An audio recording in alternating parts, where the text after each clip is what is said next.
Hey guys, this is Pete Tiger and welcome back to my channel. और आज आप लोगों के लिए एक बहुत ज़्यादा स्पेशल कॉमिक में लेकर आया हूं, जो कि हमारा न्यू एवेंजर्स का एनुअल नंबर 3 है। जैसा कि आपको पता है कि हर कॉमिक्स का जब एंड होता है एक साल बाद, तो उसका एक एनुअल रिलीज़ किया जाता है, जो कि एक तरह से स्पेशल कॉमिक भी होता है और एक तरह का वन शॉट भी होता है, जिसके अंदर पूरे एनुअल के अंदर जो स्टोरी चल रही थी उसके बारे में हमें कोई स्टोरी बताई जाती है या कोई एक ऐसी मिस्ट्री जिसको कंक्लूड किया जाता है। तो आपको याद होगा कि कल ही मैंने आप लोग के साथ जो है द लिस्ट का एवेंजर्स का वाला कॉमिक शेयर किया था, जिसके अंदर हमने देखा था क्लिंट बार्टन यानी रॉनिन जो है नॉर्मन ऑसबॉर्न को जान से मारने के लिए एवेंजर्स टावर पे जाता है, लेकिन वहाँ पे क्योंकि वो अकेला जाता है तो ऑसबॉर्न उसको पकड़ के अपने कैद में रख लेता है।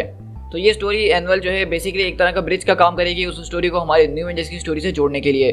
और इसी के अंदर में पता चलेगा कि जब हॉकाई को नॉर्मन ऑसबॉर्न ने पकड़ लिया तो उसके बाद उसने उसके साथ क्या किया है। सो गाइस, चलिए बिना किसी और बात के इस वीडियो को स्टार्ट करते हैं।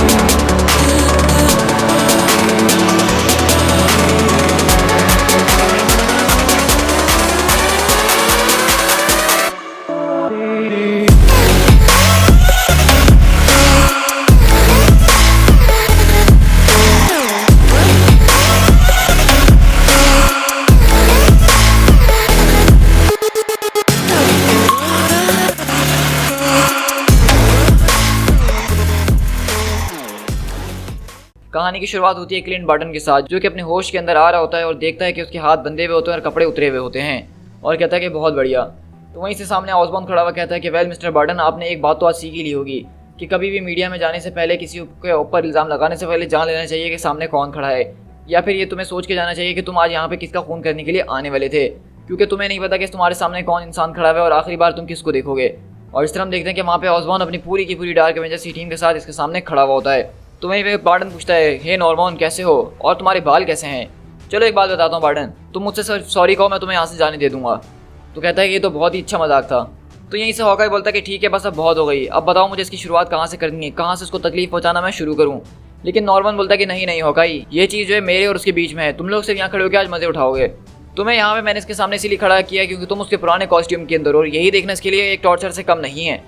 तो हॉकाई बोलता है कि हाँ तुम्हारी बात तो ठीक है, लेकिन मे भी इसको और ज़्यादा टॉर्चर की ज़रूरत है, ऐसा लग रहा है मुझे देख के। तो नॉर्मन कहता है कि नहीं नहीं सेटल डाउन, यहाँ पे तुम कुछ भी नहीं करोगे। तो वहीं से वैनम भी जो है क्लिंट के पास आता है और क्लिंट पूछता है कि आखिरकार तुम्हारे दिमाग के अंदर क्या चल रहा है नॉर्मन, तुम मुझसे क्या चाहते हो। तो कहता है कि मैं सिर्फ ये जानना चाहता हूँ कि वो एवेंजर्स कहाँ छुपे हुए हैं, मुझे उनका पता बता दो और मैं तुम्हारी एक्स वाइफ को जो हूँ स्पेयर कर दूंगा। यहीं से मॉकिंग बर्ड के पास शिफ्ट होते हैं एवेंजर्स हाइड आउट के अंदर, और यहीं पे हम देखते हैं कि जब वो उठती है सुबह तो उसके सामने एक लेटर पड़ा हुआ होता है, जिसमें बेसिकली रॉनिन ने यही नोट लिखा होता है कि वो यहाँ से जा रहा है। और वो बाहर आके देखती है कि सारे के सारे वेपन्स जो है वो भी यहाँ से गायब हो गए होते हैं, और वो देखती है और बाहर छत पे आके रोना शुरू कर देती है और कहती है कि मैंने तुमसे कहा था कि हम साथ करेंगे, लेकिन तुमने मुझे अकेला छोड़ दिया। लेकिन यही सब देखते हैं कि स्पाइडर-वुमन और मिस मार्वल आके पूछती हैं कि बॉबी तुम यहाँ पे कर क्या रही हो इस कपड़ों के अंदर, और तुम रो क्यों रही हो। लेकिन वैसे जो भी कहूँ यार, कपड़े बड़े अच्छे लग रहे हैं इसके। खैर moving on to the story. और वो कहती है कि क्लिंट जो है मुझे छोड़ के चले गया और उसने किसी को भी इस बारे में नहीं बताया, वो अकेला वहाँ पे चले गया है, वो भी नॉर्मन ऑसबॉर्न को जान से मारने के लिए।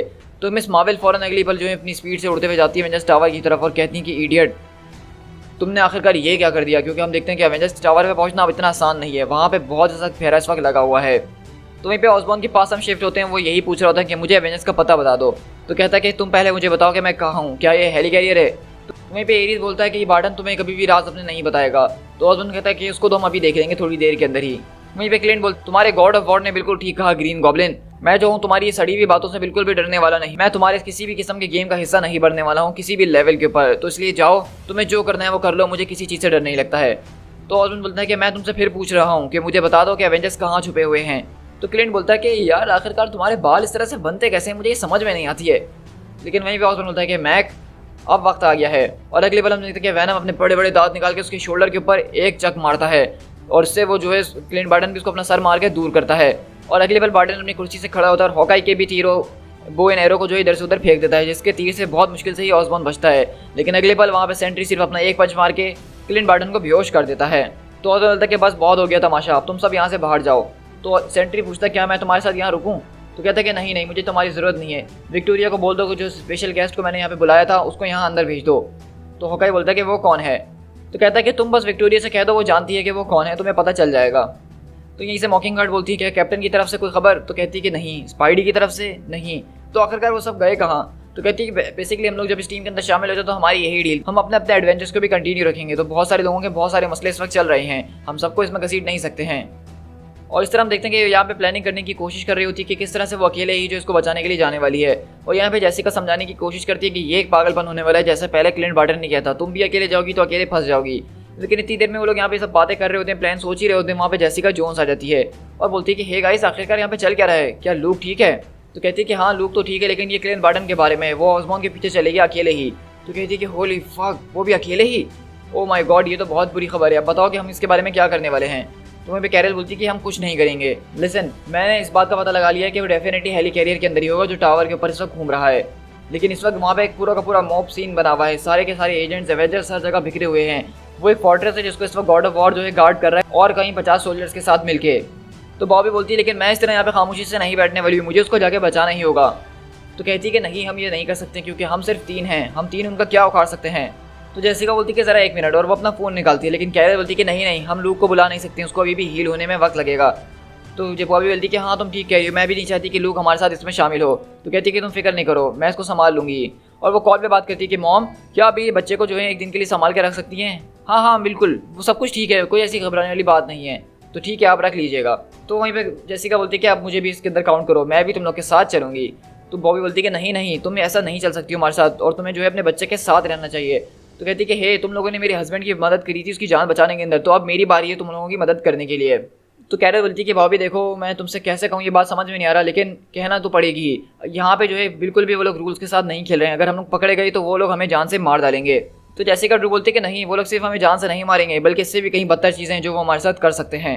और यहीं से हम जो है क्लिंट बार्टन के पास शिफ्ट होते हैं, जो कि अपने केज के अंदर पड़ा हुआ होता है। लेकिन वहीं पे उसको इन बो एंड एरो पड़ा हुआ दिख जाता है, जिसको उठाते हुए वो वहाँ से बाहर निकलता है और अपने एरोज वगैरह चला के एक धमाका करता है, गेट फाड़ता है और बाहर निकलता है और कहता है कि मैं जानता ही था। लेकिन यहाँ से जब क्लिंट बार्टन बाहर निकल कर आता है तो इसको यहाँ पे वो नज़ारा नजर आ रहा होता है जो कि हमने एवेंजर डिसअसेंबल के इवेंट में देखा था, जब स्कारलेट विच अपनी पावर के जरिए एक पूरा का पूरा क्रीक आर्माडा जो है अर्थ के ऊपर ले आई थी, जिसके अंदर जो है हमने देखा था कि किस तरह से हॉकाई की जो है मौत हो जाती है। मतलब यहाँ पे हम देख रहे हैं कि हॉकाई को उसकी मौत दिखाई जा रही है और ये लोग सब इसके दिमाग के अंदर कर रहे हैं ताकि इससे राज वगैरह निकलवा सकें। तो ऑसबॉर्न बोलता है कि मुझे सिर्फ इससे इंटेल निकलवानी है, तुम ये सब क्या तमाशा लगा के रखे हुए फिल्म। तो कहता है मेरा नाम मेंटेलो है। कहता है जो कुछ भी तुम्हारा नाम है, मुझे इन्फॉर्मेशन चाहिए। तो ऑसबॉर्न आप समझ नहीं रहे, इसका माइंड जो है वो बहुत ही ज़्यादा कॉम्प्लिकेटेड है, गॉर्जियस लैंडस्केप है। इस आदमी को जो है ट्रेन करा है कैप्टन अमेरिका और निक फ्यूरी जैसे लोगों ने, इस तरह के इल्यूजन्स इसके ऊपर चलाना ये इतना ज़्यादा आसान नहीं होगा। ऑसबॉर्न बोलता है कि तुम मेरा यहाँ पे सिर्फ वक्त बर्बाद कर रहे हो। कहता है कि आप मेरी बात पे विश्वास कीजिए, मुझे इसके दिमाग के साथ थोड़ा खेलना पड़ेगा ताकि इसकी मेंटल हेल्थ जो है वो थोड़ी सी कमज़ोर हो जाए, उसके बाद हम सारे के सारे राज निकलवाएंगे। और इस तरह उसके दिमाग के अंदर घुस रहा होता है। और यहाँ हाउस ऑफ एम के इवेंट भी उसको नजर आ रहे होते हैं कि किस तरह से स्कारलेट विच ने उसको जान से मार दिया था। पुरानी से पुरानी मेमोरीज जो कि अपने उसने पहले एवेंजर्स के साथ बिताई हैं, जब उसकी ट्रेनिंग वगैरह हुआ करती थी, वो सारी चीज़ें उसको याद दिलाई जा रही होती है। और किस तरह से जब बॉबी मरती है तो उसकी जो है यादें उसको दिखाई जा रही होती है। लेकिन अब ऑसबॉर्न चिल्लाता है कि बस करो ये तमाशा, मुझे सिर्फ ये जानना है कि वो एवेंजर्स कहाँ छुपे हुए हैं। तो ठीक है, अब मैं उससे पूछता हूँ कि वो लोग कहाँ हैं। और इस तरह हम उसके देखते हैं कि वो दिमाग के अंदर झांकता है और उसको वहाँ पर सब के सब लोग नजर आ रहे होते हैं। मतलब ये वही मीटिंग है जहाँ पे पहले ये लोग मिला करते थे। तो वहीं पे मेंटेलो बोलते हैं क्या तुम्हारे पास एक पेन है एड्रेस नोट करने के लिए। और यहीं पे ऑसबॉर्न खुश हो जाता है और क्लिंट रो रहा होता है। और यहीं से अगले पल हम देखते हैं कि ऑसबॉर्न अपनी पूरी की पूरी डार्क एवेंजर्स की टीम लेके उस लोकेशन पे पहुंचता है जो मेंटेलो ने उनको दी है, ब्रुकलिन। हमने उम्मीद नहीं की थी कि वो लोग ब्रुकलिन के अंदर छुपे हुए थे इतने वक्त से। खैर तुम्हारा आर्मर इस बारे में क्या कह रहा है नॉर्मी। तो कहता है स्कैन्स तो बिल्कुल क्लीन है, यहाँ पे कुछ भी नजर नहीं आ रहा है। तो हॉकाई बोलता है कि मुझे भी यहाँ पे कोई नजर नहीं आ रहा है, यहाँ पे कोई हो ही नहीं सकता है। तो वो बोलता है कि हो सकता है कि इस बिल्डिंग को क्लॉक किया हो किसी तरीके से, इसी तरह से हम इसको स्कैन नहीं कर पा रहे हैं। तो कार्ला बोलती है कि आई मीन वो लोग एब्सोल्युटली इसके अंदर हो सकते हैं और हमें यहाँ से पता ना चल रहा हो। तो कहता है एग्जैक्टली तुम ठीक कह रहे हो सकता है कि निक फ्यूरी की कोई पुरानी चाल हो, कोई पुराना गैजेट हो जिसके जरिए हम उनको देख ना पा रहे हों। तो ऑसबॉर्न बोलता है कि वेल तुम लोग हमेशा से मुझसे बोलते हो कि हम लोगों को आज़ाद छोड़ दो, हम लोग को अपनी मर्जी से लड़ने दो। तो आज मैं तुम लोग को बोलता हूँ कि तुम लोग को यहाँ पे जो करना है वो तुम कर सकते हो।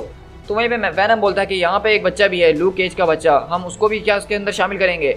तो ऑसबॉर्न बोलता है कि मैं नहीं हूँ जिसने इस बच्चे को इसके अंदर इंक्लूड करा है, ये उन लोगों ने ही इसको घसीटा है, अब ये उन्हीं की परेशानी है। बॉब तुम जाओ और इस बिल्डिंग का नॉर्थ वाला पोर्शन बिल्कुल उखाड़ के फेंक दो। और इस तरह हम देखते हैं कि सेंट्री वहाँ पे जाता है और सामने वाली बिल्डिंग की तरफ का पूरा पोर्शन उठा के फेंक देता है। और ऑसबॉर्न बोलता है कि एवेंजर्स असेंबल। ये क्या, यहाँ तो कोई भी नहीं है। और इस तरह हम देखते हैं कि जब वो उसके घर के अंदर पहुंचते हैं तो वो लोग सब यहाँ से निकल चुके होते हैं और डैगन बोलता है यहाँ पे डायपर्स और दूसरी चीज़ों की खुशबू आ रही है, इसका मतलब है कि वो लोग 1 घंटे पहले तकरीबन यहीं पे थे। तो हॉकाई बोलता है कि हाँ लगता तो यही है कि वो लोग सबको यहाँ से साफ सुथरा करके निकल चुके हैं, उनको पता था हम लोग यहाँ पे आ रहे हैं।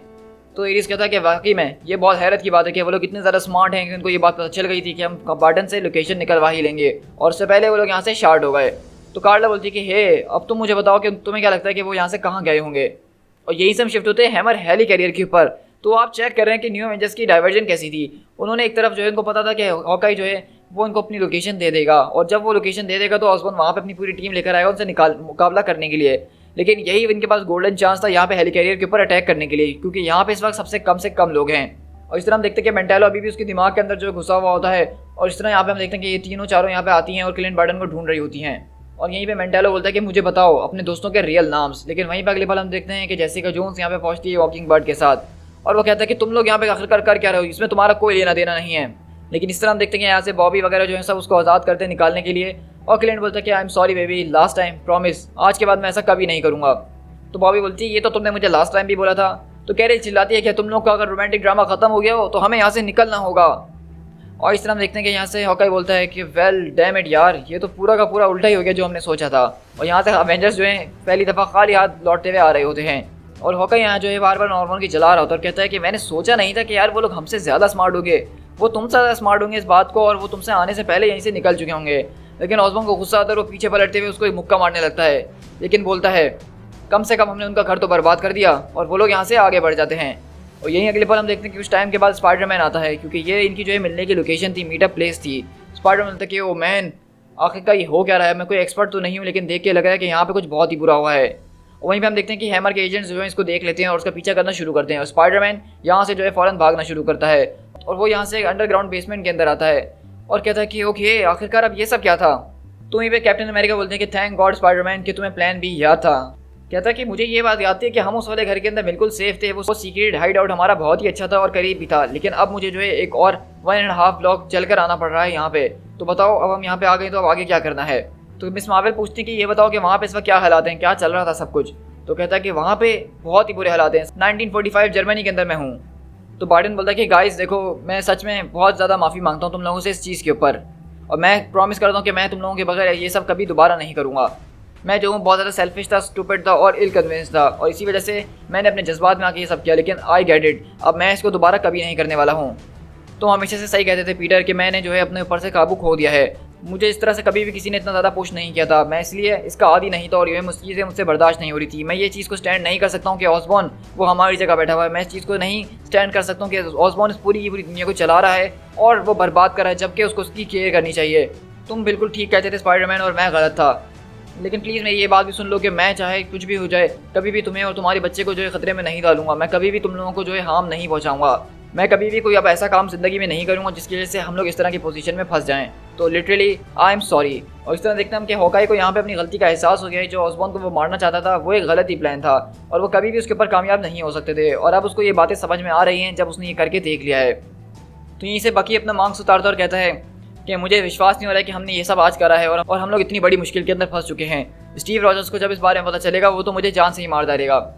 तो वहीं पीछे से आवाज़ आती है कि वेल तुम लोगों की ये हरकतें देख के मैं कुछ ज़्यादा खुश तो हुआ नहीं हूँ, लेकिन मैं इस बारे में खुश हूँ कि तुम लोग कम से कम ठीक तो हो सारे के सारे। हॉकाई तुम बिल्कुल ठीक कह रहे हो, ये दुनिया जो है बिल्कुल जहन्नुम बनते जा रही है, लेकिन थैंक गॉड इस दुनिया के अंदर अभी भी एवेंजर्स बाकी हैं जो उसके बारे में कुछ कर सकते हैं। सही कहा ना मैंने? तो क्या तुम लोग तैयार हो? और इस तरह हम देखते हैं कि यहाँ पे स्टीव रॉजर्स जो है इनकी टीम को आगे ज्वाइन करते हैं और बेसिकली वो यही कह रहे हैं कि अब ये दुनिया जो है बिल्कुल बर्बाद हो चुकी है, लेकिन अब हम एवेंजर्स को मिलकर इस दुनिया के साथ कुछ करना होगा। और यहाँ पे ये सवाल सिर्फ न्यू एवेंजर्स से नहीं बल्कि हम ऑडियंस से भी पूछा जा रहा है, क्या तुम लोग तैयार हो to be continued in seas. So guys यहाँ पे हमारा ये जो है न्यू एवेंजर्स का एनुअल नंबर 3 खत्म होता है, जिसके अंदर हमने उस स्टोरी को देखा जो हमने कल के एपिसोड में देखी थी, यानी कि किस तरह से क्लिंट बार्टन जो है नॉर्मन ऑसबॉर्न को मारने के लिए जाता है लेकिन बहुत बुरी तरीके से फेल हो जाता है। और यहाँ पे हमने देखा कि कितनी ज़बरदस्त तरीके से उन लोगों ने जो है क्लिंट बार्टन को रेस्क्यू किया, लेकिन इसके बीच उन लोग का जो हाइड आउट था वो बर्बाद हो गया। अब वो लोग इसी तरह यहाँ पे इस अंडरग्राउंड के अंदर छुप के रहेंगे, लेकिन अब उनको छुपने की ज़्यादा ज़रूरत नहीं है क्योंकि बहुत जल्द अब सीज के इवेंट शुरू होने वाले हैं और उसके अंदर आपको पता है कि ऑसबॉर्न का पर्दा सबके सामने खुलने वाला है और एवेंजर्स को छुपने की कोई ज़रूरत नहीं है, बल्कि अब उनको तैयारी करनी है लड़ने के लिए। और इसी वजह से कैप्टन अमेरिका यानी स्टीव रॉजर्स यहाँ पे आए हैं इन सबको तैयार करने के लिए। तो अब यहाँ से सारी की सारी स्टोरीज कंटिन्यू होंगी डायरेक्टली हमारे सीज के इवेंट के अंदर। सो गाइस आई होप कि आपको ये वीडियो पसंद आई होगी, तो इस वीडियो को लाइक कीजिए, कमेंट करके मुझे बताइएगा कि इस पूरे एपिसोड के अंदर आपका फेवरेट मोमेंट कौन सा था। साथ ही साथ जाने से पहले ये वीडियो अपने दोस्तों के साथ शेयर जरूर कीजिएगा, और हाँ, अगर चैनल को सब्सक्राइब नहीं किया अभी तक तो फौरन से चैनल को सब्सक्राइब करो यार, इस तरह के और ऑसम कॉमिक्स देखने के लिए। So guys, this is Speed Tiger, मिलते हैं किसी और कॉमिक बुक सीरीज के साथ। Till then, thank you so much.